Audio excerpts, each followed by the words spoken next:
Hey and welcome. Today we will be taking a look at the free-to-play MMORPG called Path of Exile.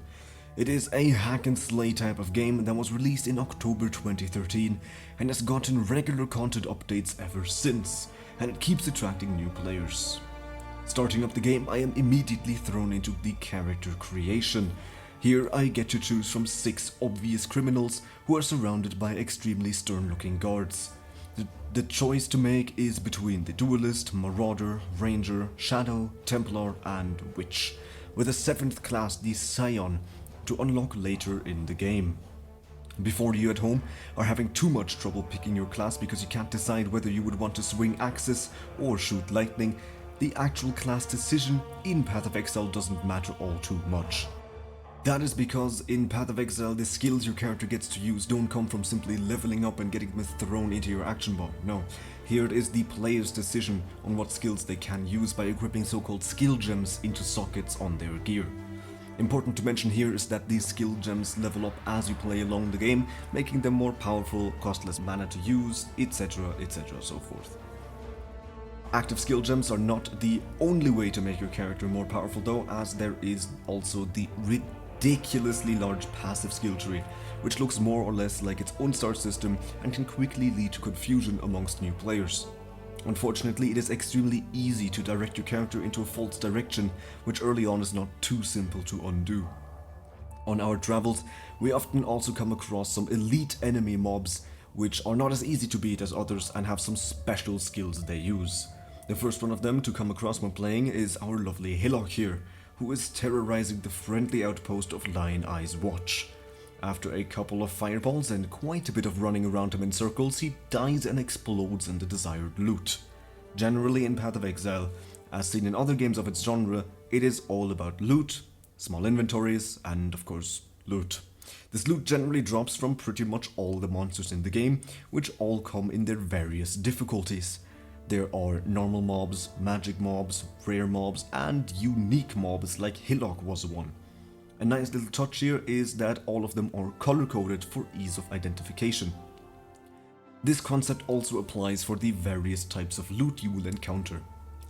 This loot is then sellable in the towns, which act as a player hub that contains some NPC vendors to sell your gathered loot to and buy new items from.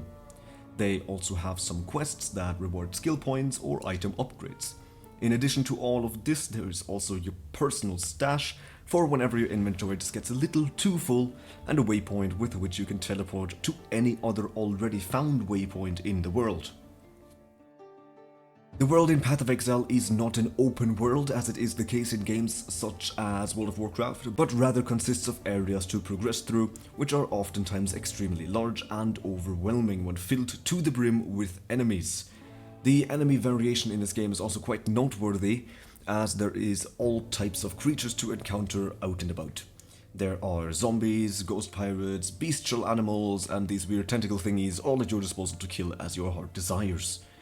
The creativity behind these monsters is quite insane, which will be exemplary by our sweet pal Brutus here. In this fight, he is wielding a sickle-like blade connected on a chain that can grab you from far away, pulling you into the boss's close range.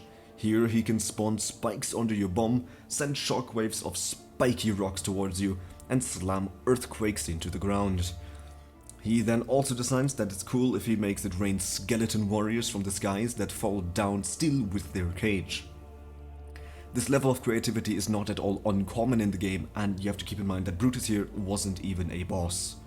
The aforementioned skill system in Path of Exile is also extremely beneficial in how you can go about killing all those enemies you encounter on your mass murder spree.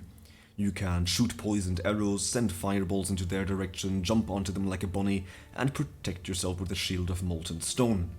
All of this does of course not sound like a fairy tale walk in the park, and certainly does not look like it.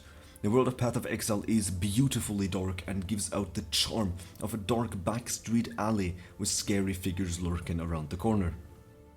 To many people like me who are very fond of the aesthetics that Diablo 2 brought along, this game will be the perfect fit.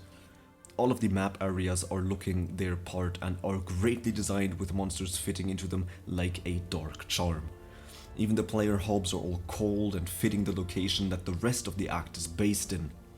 Graphically, the game also has nothing to hide or be scared about, since the effects and skills and looks of pretty much everything in this game are looking very good, especially considering its age. Players also do not have to feel the lack of content in Path of Exile due to these so-called challenge leagues.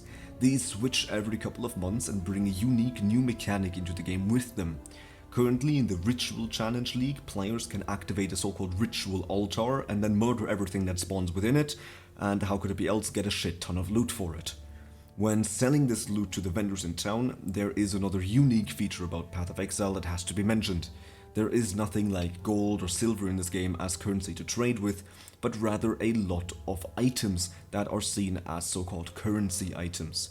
These are crafting items with which you can change certain things about your gear to make them stronger, have some less modifiers, have specific modifiers, etc. so forth. Those are being used to trade with one another. I was also very excited when I heard that Path of Exile has player housing. These are so-called player hideouts and are fully customizable to look unique and interesting.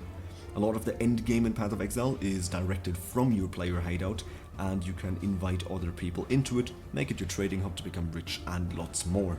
Now, before we finish, I would like to mention the financial aspect of Path of Exile. As mentioned, it is a free-to-play game, which usually means that there is a lot of microtransactions that have to be done to play the game. But contrary to belief, Path of Exile has one of the fairest financial plans ever. There is of course an in-game shop, since there has to be some money made with the game, but besides more storage space in your personal stash, there is only cosmetics such as cool armor sets, wings, and glowing footprints. This is the dream for any free-to-play game and is completely worth supporting in case you stick with it for a longer amount of time. I've done so myself, and I do not regret a single purchase I've made. In conclusion, there really isn't a reason why you shouldn't go and give this game a shot if you're interested in the genre. This is because of its great vastness that the game has to offer in terms of map design and looks, but also because of the great variety of monsters to encounter and an amazing skill system to shape your character to be something unique and special. As always, it has to be mentioned that this video is barely scraping the surface of the game, and anyone who decides to delve deeper into the game will find much more content and complexity behind it.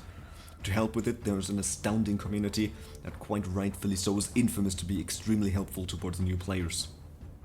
One last point on the difficulty of the game: it starts off quite mellow, but then gets really crispy over the course of time, just as you would expect. And with that, I wish you an amazing time in this game. Please don't forget to like and subscribe for more content such as this.